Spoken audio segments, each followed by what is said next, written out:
Assalamualaikum warahmatullahi wabarakatuh. Hai sahabat sehat semuanya, selamat datang dan selamat bergabung di podcast RSD Nganjuk yang menyajikan berbagai informasi terbaru dan terkini seputar pelayanan rumah sakit daerah Nganjuk, juga informasi tentang dunia kesehatan yang tentunya bermanfaat bagi sahabat sehat semuanya.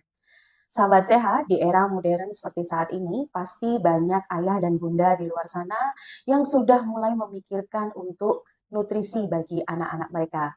Tapi saya yakin masih banyak juga yang belum tahu atau mungkin kebingungan sebenarnya nutrisi apa saja yang diperlukan oleh anak-anak mereka. Nah, untuk itu sahabat sehat, kali ini kita akan berbincang dan juga berbagi informasi mengenai nutrisi anak. Tapi tentunya saya tidak sendiri karena saya sudah ditemani oleh narasumber kita yang sudah lebih ahli dan juga sering menangani untuk kesehatan anak-anak.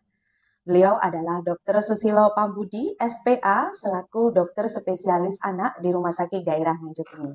Langsung saja, mari kita sapa beliau. Selamat pagi, dokter. Pagi, gimana kabar? Bagaimana kabarnya, dok? Alhamdulillah, baik. Baik ya, dok ya.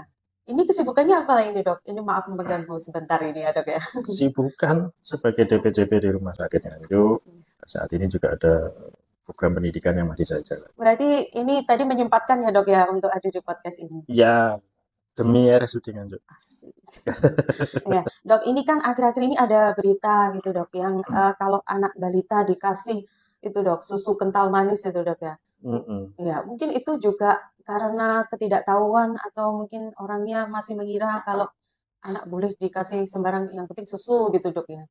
Sebenarnya kan anak-anak juga memerlukan nutrisi yang sudah ada takarannya atau nutrisinya nggak semuanya harus dikasihkan gitu, dok ya.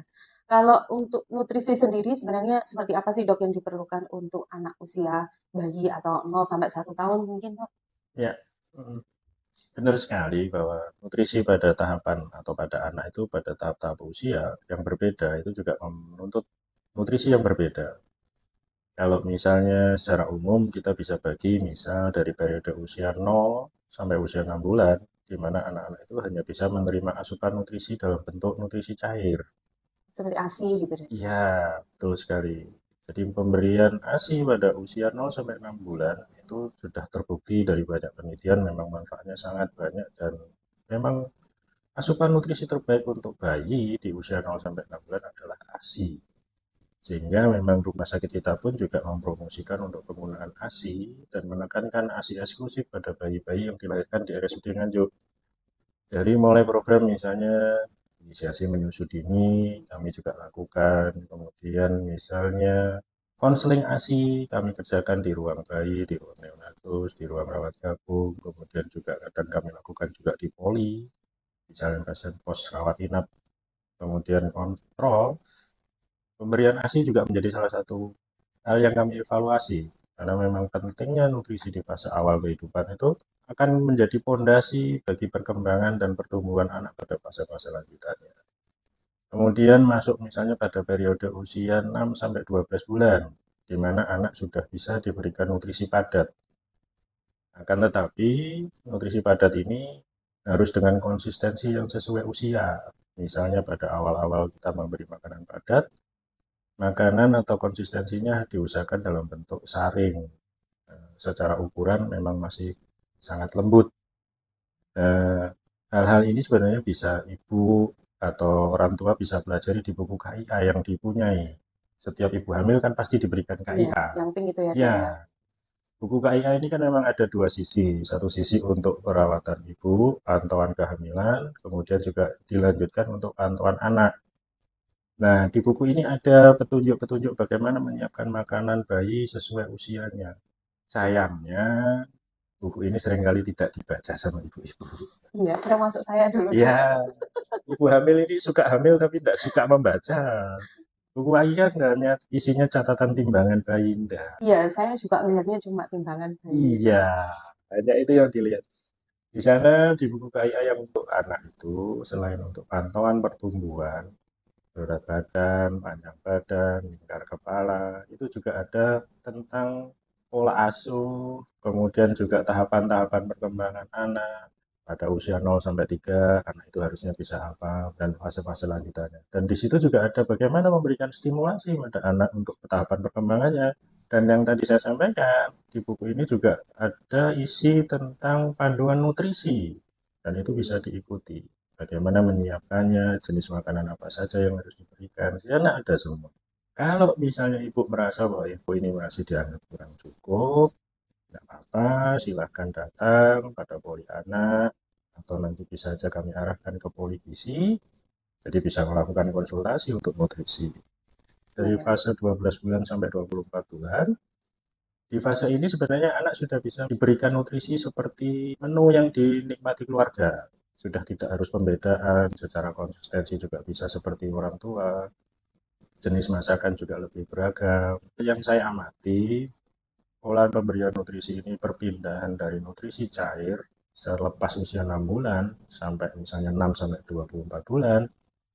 Seringkali memang komposisi makan yang disiapkan untuk bayi itu sangat-sangat tidak memadai. Utamanya asupan protein, lemak yang asalnya dari hewani relatif sangat rendah. Lebih sering anak-anak ini menikmati porsi karbohidrat yang tinggi. Jadi kita digenerate oleh nasi kurang protein dan kurang lemak, kemudian juga asupan serat dari buah maupun sayur juga sangat minimal. Sehingga pola makan anak bisa kami sebut sebagai picky eater. Makanya ya itu saja gitu. Sangat pemilih. Makanya pola pemberian asupan nutrisi itu menjadi penting dan itu harus dikerjakan sejak anak ini kita kenalkan dengan makanan padat. Tidak hanya kemudian ada kayak semacam asumsi di masyarakat bahwa nanti kalau waktunya makan lah makan. Nanti kalau waktunya besar lah besar. Nanti kalau waktunya jalan ya jalan. Asumsi ini yang seringkali kayak menjadi kayak semacam jebakan. Jadi seolah-olah kalau misalnya anak itu tidak tumbuh, pola gede-gede dewi. Iya. Gitu. Nah ini yang tidak bisa diteruskan. Ibu-ibu, memang penekanan saya pada ibu-ibu, bukan bukan gender rasis, bukan ya. Karena memang secara umum yang merawat anak adalah ibu. Nah, ibu ini kalau sudah berani hamil, ya harus Iya. belajar. Gitu. Seperti ini dok, mungkin kan tadi anak juga butuh buah sama sayur juga ya dok ya. Ya, Dari pengalaman saya sendiri, kan susah sekali itu anak untuk ya, makan buah dan sayur ya. Apa karena juga sudah merasakan mungkin kayak jajan gitu, makan manis setelah setelah makan itu, snacking. iya Ya, jadi makannya maunya yang snack, nggak mau yang buah atau sayur itu sama sekali nggak mau. pertanyaannya pertama, kalau anak tidak suka sayur dan buah, apakah orang tuanya rutin konsumsi sayur dan buah? Yang menjadi perilaku anak itu adalah perilaku orang tua yang ditiru. Sehingga kalau orang tuanya aja nggak makan sayur, nggak makan buah, terus tuntutan pada anaknya, kamu harus makan sayur, kamu harus makan buah. Gimana dia mau makan sayur dan buah? Orang tua aja nggak pernah membeli, Iya. nggak pernah lihat orang tuanya makan buah. Tapi kalau misalkan karena apa mungkin lidahnya sudah suka yang manis-manis gitu, itu ngaruh nggak sih dok? Mungkin juga salah juga dibelikan jajan ya dok ya. Kalau sebenarnya mungkin kalau anak dari usia kecil itu jangan dikasih yang snack-snack dulu, atau diperkenalkan yang buah seperti itu. Jawabannya ya dan tidak, ya dan tidak. Ini maksudnya gini, saya setuju snacking yang beredar itu cenderung tinggi garam, cenderung tinggi gula, sehingga memang ada kecenderungan dua rasa ini yang akan sangat mempengaruhi apa istilahnya kecenderungan anak untuk memilih makanan. Kalau tidak asin, manis gitu. Sementara rasa sayur kita tahu kadang ada rasa pahit, ada rasa getir, yang varian rasanya sebenarnya jauh lebih luas dan lebih variatif. Eh, pada usia di atas 1 tahun, sebenarnya yang disarankan itu juga ada pola pemberian snacking. Jadi kita asumsikan aja bahwa budaya makan kita itu sehari 3 kali makanan pokok atau makanan besar. Pagi, sarapan, makan siang, kemudian makan malam atau sore. Nah, di tengah-tengah ini sebenarnya ketika anak merasa lapar, itu bisa diisi dengan snacking. Misalnya pada jam 9, 10, pada jam 3, jam 4, itu bisa diisi snacking. Nah, snacking ini yang seringkali kemudian menjadi apa istilahnya solusi instan. Sudah belikan aja makanan kemasan. Ya, varian rasanya kembali lagi. Kalau tidak manis sekali, asin. Sehingga dua rasa ini yang seringkali hanya mendrive anak untuk itu. Padahal di snacking ini boleh diberikan dan disarankan, bahkan disarankan satu misalnya buah, kemudian dua mungkin makanan olahan yang disiapkan oleh keluarga sendiri. Sehingga budaya makan anak itu akan sangat mengikuti budaya makan yang ada di keluarga. Untuk nutrisi bayi sendiri dok, itu Ya, seberapa pentingnya dok? pertanyaan yang bagus.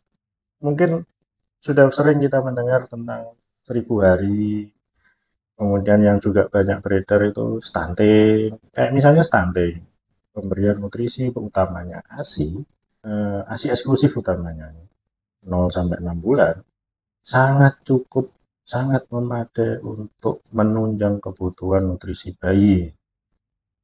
Problem yang sering diutarakan oleh orang tua, asisanya saya nggak cukup, misalnya kayak gitu. Anaknya nggak mau susu ASI. Jadi seolah-olah yang error atau yang bermasalah itu adalah si bayi. Nanti kalau ditanya lebih dalam lagi, seringkali justru ibunya yang kurang motivasi, ibunya yang kurang niat, ibunya yang kurang pengetahuan bagaimana mendeliver ASI itu pada bayi. Padahal pemberian ASI ini adalah menurut saya itu pemberian terbaik dari ibu ke anak. Juga nutrisi terbaik ya dok. Tidak tergantikan. Mau seberapa banyak uang kita untuk membeli misalnya susu formula yang mahal pun tetap ASI Tetap akan lebih bagus ya. baik. Ya. Seberapa penting sih nutrisi untuk bayi itu? Kalau apa misalkan ada yang kekurangan nutrisi, apa dampaknya untuk bayi? Misalkan kekurangan ASI atau tidak cukup untuk ASINya, apakah juga berdampak di pertumbuhan anak atau bayi? Jadi memang sifatnya tumbuh pada anak, utamanya di fase-fase awal kehidupan, itu ciri khasnya adalah satu, bertambahnya berat badan sesuai pertambahan usia, kemudian juga yang kedua, bertambahnya panjang badan atau tinggi badan sesuai usia. Dua hal ini harus tercapai. Dan satu hal lagi yang lingkar kepala. Lingkar kepala juga harus bertambah sesuai usia juga. 3 komponen antropometri ini menjadi sangat penting untuk dipantau secara rutin. Sekarang apa yang terjadi pada anak yang tidak mendapat kecukupan nutrisi? Misalnya ASI. Di usia 0 sampai 6 bulan, misalnya bayi diberikan asupan nutrisi full breastfeeding. Ternyata pertambahan berat badannya tidak sesuai dengan pertambahan usia. Kalau secara kasar, misalnya kita pakai pertambahan berat badan per bulan, bayi 0 sampai 6 bulan bisa mencapai pertambahan berat badan kurang lebih 8 ons per bulan. Nah, seringkali ini tidak tercapai. Yang seringkali disalahkan pertama kali, ASI saya tidak cukup. Itu kayak menjadi lagu wajib. Atau misalnya bayinya sudah tidak mau lagi menyusu. Itu menjadi seringkali yang dikeluhkan oleh pasien. Yang pertama kita kerjakan adalah satu, kita masih tetap bisa menggunakan ASI sebagai asupan utama, sumber utama asupan. Dengan cara kita benahi lagi yang pertama, apakah pelekatan bayi ketika menyusu sudah sesuai. Kemudian yang kedua, apakah durasi pemberian ASI ini sudah sesuai. Kalau misalnya ibu ini sudah beraktivitas kerja kembali, karena memang cuti hamil kan nggak panjang kan ya, mungkin hanya usia bayi 2-3 bulan ibu harus kembali kerja. Kalau ini dilanjutkan dengan ASI, bank ASI atau misalnya ASI pompa, ASI pumping, apakah ini sudah memadai jumlahnya? Ini yang akan kita nilai, kita evaluasi. Kalau semuanya terpenuhi, ya ciri khas utamanya adalah ada peningkatan berat badan. Berat badan ya. Ya, menjadi parameter objektif yang kita bisa pakai. Kalau asupannya cukup, akan ada kenaikan berat badan. Dengan asumsi dasar bahwa bayi ini sehat-sehat aja, tidak ada kelainan bawaan, tidak ada kelainan absorpsi, dan sebagainya. Yang berikutnya, karena memang nutrisi utamanya ASI dalam periode ini, itu kayak menjadi material utama untuk menunjang pertumbuhan, utamanya adalah pertumbuhan otak. Kalau ini dok, kan tadi di usia 0 sampai 6 bulan itu yang utama adalah cuma ASI ya dok ya untuk pemberian nutrisi. Kalau selanjutnya kalau sudah untuk mengenal makanan-makanan ya dok ya, perlu nggak sih dok anak ditambahin suplemen atau vitamin? Nah, seperti tadi ada yang nggak mau makan gitu, perlu nggak sih untuk menambahkan nutrisi? Oke, sebelum membahas apa perlu tidaknya diberikan suplementasi, yang pertama adalah pola makan atau feeding rule atau kebiasaan makan. Nah, yang sering lepas dari orang tua atau tidak menjadi perhatian adalah kebiasaan atau budaya makan ini adalah sesuatu yang harus ditanamkan, diajarkan. Bukan kemudian anak ini secara alamiah akan punya kemampuan makan. Contohnya seperti ini, kita mungkin yang sudah dewasa ini kalau tidak terbiasa sarapan, ya nggak akan bisa sarapan. Bayi atau anak yang kita mulai dengan pemberian makanan padat pada di atas usia 6 bulan, ini juga perlu pembiasaan seperti itu. Misalnya keteraturan pemberian makan, jam makan, kemudian pola pemberian makanan kudapan atau snackingnya bagaimana. Ini juga sesuatu yang harus terus ditanamkan pada anak. Kemudian bagaimana cara dia menghabiskan makannya. Karena yang sering dilihat atau yang saya lihat di masyarakat kita, anak ini kalau diberi makan pasti akan keliling komplek. Iya. Keliling sak RT, keliling sak RW, keliling sak desa gitu. Nah, pola ini yang nggak akan membantu. Feeding rule ini perlu diberikan atau ditanamkan itu di sini. Dari mulai kapan dia mulai menikmati makanannya, diizinkan tidak dia untuk mengambil makanannya sendiri, dengan konsekuensi pasti berantakan. Iya. Kemudian berapa lama sebaiknya makan ini kita berikan? Sebaiknya ada durasi. Seringkali kami gunakan durasi 30 menit. Jadi dimulai, kemudian kalau sudah 30 menit, berapapun yang sudah dia habiskan ya sudah kita Selesai. akhiri. Nanti karena ada sesi makan berikutnya, kita akan mulai lagi ke pembiasaan itu. Kemudian juga ketika makan, ini yang mulai sering atau lebih sering saya lihat lagi, anak-anak ini sambil pegang gadget. Atau kayak tadi yang disinggung, snacking. Setengah jam, 1 jam sebelumnya diberikan kudapan yang jumlahnya besar, manis. Ya dengan sendirinya ketika jam makan nggak akan Sudah kenyang duluan sama snacknya, Dok. tahu. Padahal secara asupan nutrisinya kurang. Atau mungkin karena ibu sibuk kerja. Pola diet yang disiapkan ya itu saja. Artinya GrabFood terdekat, rumah makan terdekat. Ya itu saja. Jadi sebenarnya orang tua punya peran besar, punya sumbangsih besar membentuk pola makan, kemudian juga diversity atau keberagaman makanan yang dinikmati oleh anak juga. Dan ya sekali lagi orang tua yang ngajari. Kalau orang tua tidak melakukan, kemudian kita minta anak melakukan, ya Harus memberi contoh dulu ya, Dok ya. iya kurang lebih begitu. Jadi kalau minta anak makan sayur, ya orang tuanya makan Makan sayur. sayur. Kalau minta anaknya makan buah, ya orang tuanya makan buah. Jadi nggak perlu ya, Dok ya, kalau misal mau menambahkan vitamin gitu. Apa yang terkandung di vitamin? Yang di vitamin cenderungan kan misalnya kayak kompleks vitamin A, vitamin B, C, D. Kan bisa kita dapatkan dari buah yang dikonsumsi setiap hari. Atau misalnya susu, telur, itu kan juga mengandung kandungan-kandungan protein yang kita butuhkan. Sehingga kalau keberagaman makan itu terjadi, mungkin tidak perlu asupan vitamin. Tapi kalau misalkan untuk itu, Dok, untuk nafsu makan gitu misalkan, boleh nggak sih dikasih kayak misalkan kurkuma gitu, katanya kan banyak sekali sirup-sirup gitu, Dok. Ada memang, jadi kayak semacam preparat-preparat yang bisa membangkitkan makan atau istilahnya appetizer. Salah satunya yang produk sering kita gunakan adalah kurkuma. Iya. Kembali lagi, artinya gini, kalau saya berikan kurkuma, apakah besok dia akan makan? Seringkali tidak. Bisa Jadi, saja. pemberian stimulan untuk kemudian dia bisa kayak appetizernya terbangkitkan, ini juga diiringi dengan penyiapan makan, pola makan yang sudah bagus. Ini juga harus dilakukan. Gitu. Jadi tidak semata-mata diberi.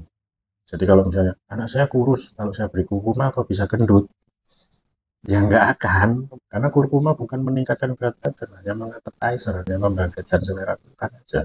Misalkan udah terlanjur kayak stunting atau mungkin kekurangan nutrisi, jadi mempengaruhi pertumbuhannya gitu, Dok, yang mungkin menimbulkan kayak anaknya udah terlalu kurus, terus nggak tinggi gitu, itu sebenarnya bisa nggak sih, Dok, ngejar apa nutrisinya mulai dari saat itu gitu, itu akan nggak jadi baik atau akan tumbuh sesuai usianya lagi atau ya tidak bisa, Dok, kalau sampai kekurangan gitu.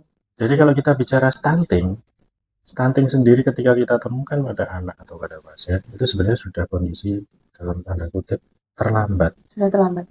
Ya, kenapa dikatakan terlambat? Stunting itu adalah gangguan atau hambatan pertumbuhan linear atau growth velocity, pertumbuhan panjang badan atau tinggi badan. Sebelum fase itu terjadi, anak ini pada periode sebelum-sebelumnya pasti sudah mengalami gangguan peningkatan berat badan. Bisa 6 bulan atau 1 tahun sebelum stunting ini terdeteksi atau terukur, anak ini pasti pola peningkatan berat badannya sudah terganggu. Ada kenaikan berat badan, tapi tidak sesuai dengan pertambahan usia. atau bahkan berat badannya stagnan padahal usianya terus bertambah, atau bahkan terjadi penurunan berat badan seiring bertambahnya usia. Hasil akhir dari gangguan peningkatan perlambatan berat badan, hasil akhirnya adalah stunting. Sehingga kalau kita menemukan stunting itu ya terlambat gitu. Sekarang pertanyaannya, kalau anak ini sudah dalam kondisi stunting, apakah kita bisa pulihkan pada jalur tumbuh kembangnya? Hal ini dimungkinkan. Kita bisa kembali misalnya mengembalikan dia pada jalur tumbuh atau potensi tumbuhnya dengan pola asupan nutrisi, atau mungkin juga harus disertai dengan screening yang lain. Apakah ada penyakit-penyakit kronik yang menyertai, atau bahkan adanya gangguan-gangguan kelainan kongenital atau bawaan yang ada. Ini harus dilakukan penilaian secara holistik, bukan hanya nutrisional assessment aja. Kemudian kerusakan, sayangnya stunting ini kalau misalnya sudah terjadi, kerusakan yang terjadi ini tidak bisa di reverse.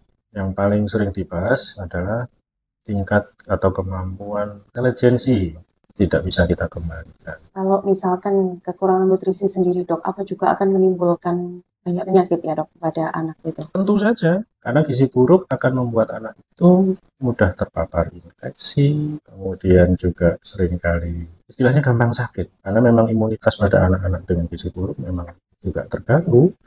Ya, satu lagi dok, pertanyaan yang terakhir ini dok.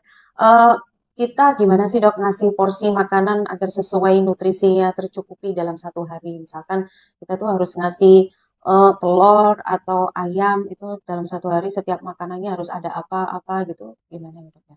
Supaya nutrisinya tercukupi. Oke, ini kita ngomong pada usia kelompok usia berapa?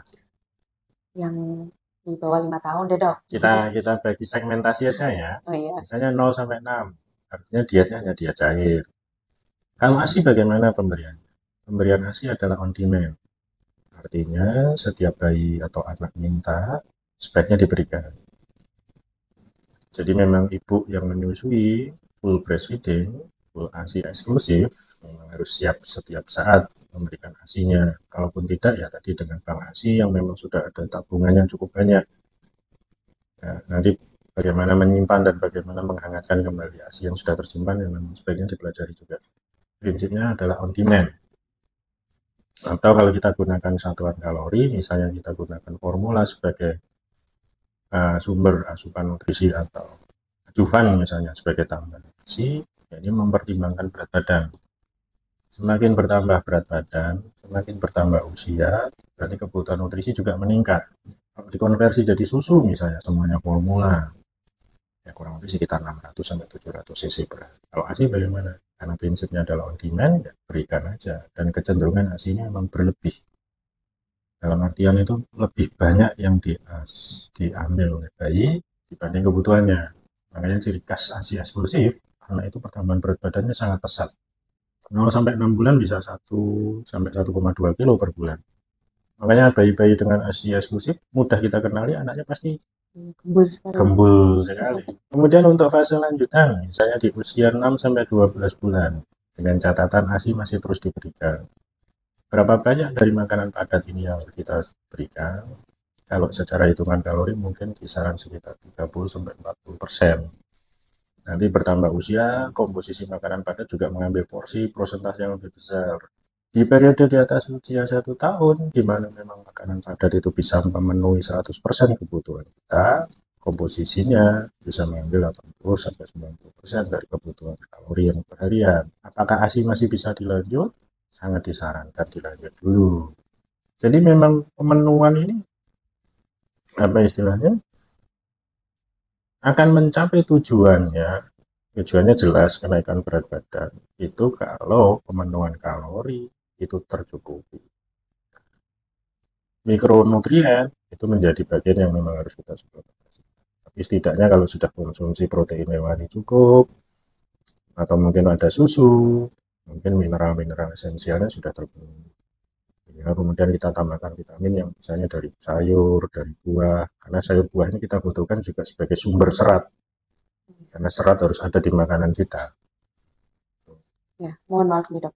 Kalau ada juga nih dok, yang kalau susu itu malah kadang kebanyakan anak susunya setiap hari tuh kayak sering gitu loh dok. Aku malah anaknya tuh jarang mau makan.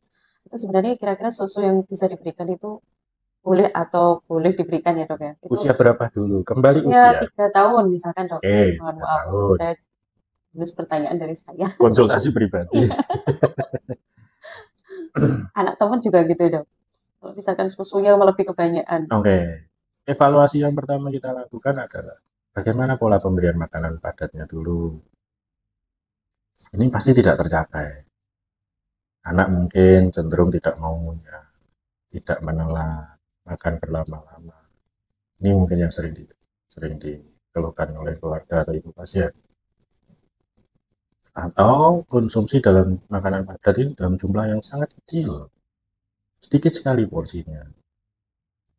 Sehingga anak ini kayak semacam seolah-olah mengkompensasi pemenuhan nutrisinya lewat susu.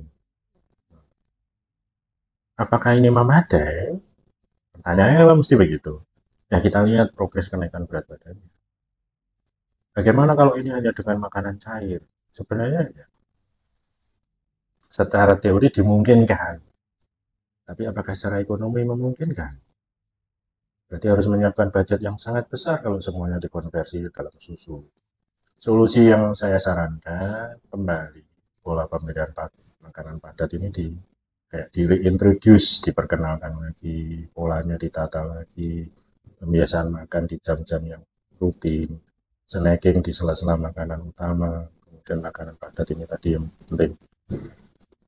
Selain keteraturan waktu, durasi, lokasi, kemudian aktivitas makan ini dilakukan dalam suasana yang menyenangkan, bukan sebagai bentuk hukuman. Ya, harus meluangkan waktu untuk mengintroduce pola pemberian makan. Karena memang banyak hal bisa disediakan oleh makanan padat. Makanan padat itu dengan jumlah volume yang sama, mengandung kalori yang lebih tinggi dibanding makanan cair. Sehingga lambungnya juga nggak akan terpaksa untuk terus-terusan. Karena volume bisa saja misalnya 3 tahun anggap dengan berat badan normal itu kan sudah di atas 20. Mungkin sekarang belum 10. SMA dok. Berat badan berapa? Anaknya Nah, 17 sih. ya masih kelihatan gemuk, ya kan? Iya. Itu kalau dihitung dikonversi susu misalnya dengan kandungan hanya sekitar 0,6 sampai 0,7 kilokalori, jatuhnya bisa 1.600 sampai 1.800 cc per hari. Banyak lebih sekali ya dok. Bisa satu kaleng hanya 2 hari yang 800 gram. Iya. Jadi kalau dikali dalam waktu sebulan, kalikan 15 sampai 20 kaleng. Kalikan berapa ratus ribu per kaleng. Tapi maksud Habis saya semua gajinya Bapak. sebenarnya kita ngasihnya itu mungkin apa 3 kali sehari kan masih apa masih 3 gelas atau cukup 2 kali gitu mungkin ada takarannya dok sebenarnya. Yang kita gunakan sebenarnya kalau ini dalam ininya ya, maksudnya pola pemberian nutrisi asupan ini memperhitungkan kalori per hari. Oh lebih dari ke Iya, kalori jadi nggak apa-apa mau dikasih apa atau apa itu nggak. nggak apa-apa ini dalam hal bagaimana? Misalkan kadang-kadang ya kan jadi nggak mau makan gitu dong kalau kebanyakan susu ya dok. Bukan nggak mau makan ya, Karena kenyang mungkin. bukan. Nah, dia sebenarnya lapar, tapi yang bisa dia terima hanya makanan cair mungkin. Karena memang pembiasaan atau pola makan padat ini tidak diajarkan dengan baik di awal-awal dia mengenal makanan padat. Artinya kalau semua kita konversi menjadi susu, ya jumlahnya sangat besar. Kalau misalnya gini, nggak makan nggak apa-apa wis, tapi minum susu. Kalau susunya hanya 3 kali, anaknya nggak makan, cukup nggak? Mungkin pertanyaannya begitu. Kita lihat aja pertambahan berat badannya. Pasti akan stagnan atau bahkan turun. Pasti begitu. Karena memang pola penyediaan kalori per hari itu menjadi kayak apa ya? Hmm, ini nih requirement dasar. Artinya sebanyak itu dia harus mengkonsumsi per hari untuk mempertahankan fungsi-fungsi metabolisme tubuhnya. Dan itu harus kita sediakan. Kalau semuanya 100% dia cair, volumenya besar sekali. Biayanya besar sekali.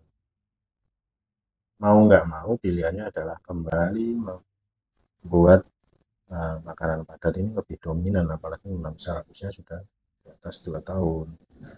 Jadi memang porsi makanan padat harus menjadi sumber kalori harian. Sampai 70-80% dari kebutuhan kalori harian diambil dari sisanya nggak apa-apa, susu atau sebagai suplementasi atau penambah pemenuhan kebutuhan harian masih bisa memenuhi. Tetap harus kembali ke makanan padat karena memang akan menjadi sangat sulit juga kalau semuanya menjadi diet cair karena volumenya terlalu besar. Ya. Baik dok, sudah cukup pertanyaan dari saya. Ini mungkin dokter mau menambahkan atau memberikan pesan-pesan buat sahabat sehat semua di. Oke, terima kasih. Jadi kepada ibu-ibu, namanya kepada ibu-ibu yang masih usia produktif atau ibu-ibu muda yang mungkin baru hamil atau akan melahirkan anak pertama atau bahkan sekarang masih mengasuh anak yang pertama, yakinkan, niatkan bahwa pemberian ASI itu adalah pemberian terbaik dari ibu ke anak. ASI ini menjadi benar-benar pemberian terbaik dari seorang ibu ke anak. Anak akan tumbuh sesuai dengan potensinya. Kecenderungan anak yang mendapatkan ASI eksklusif itu jauh lebih sehat, jarang sakit, secara kecerdasan juga sangat memadai, sehingga pemberian ASI sangat-sangat saya sarankan. Kemudian belajar. Di buku Kaya ada banyak informasi tentang perawatan anak dan bayi. Karena sekarang mungkin ada banyak waktu luang, sambil baca aja mungkin bersama anaknya.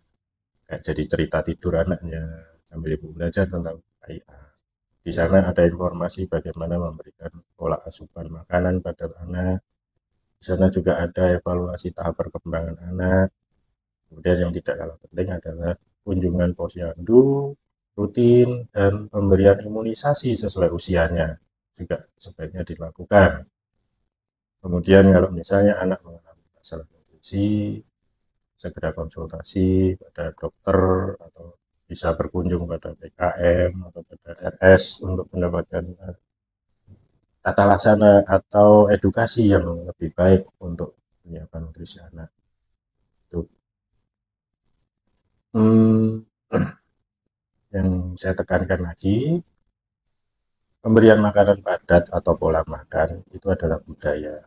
Artinya anak-anak harus kita ajarkan untuk mengkonsumsi makanan sesuai dengan apa yang dikonsumsi keluarga. Yang perlu diperhatikan adalah komposisi jenis makanan yang diberikan, kemudian juga variasi jenis makanan yang diberikan, dan pembiasaan pemberian serat sejak awal. Buah, sayur menjadi bagian makanan yang perlu dikenalkan sejak dini.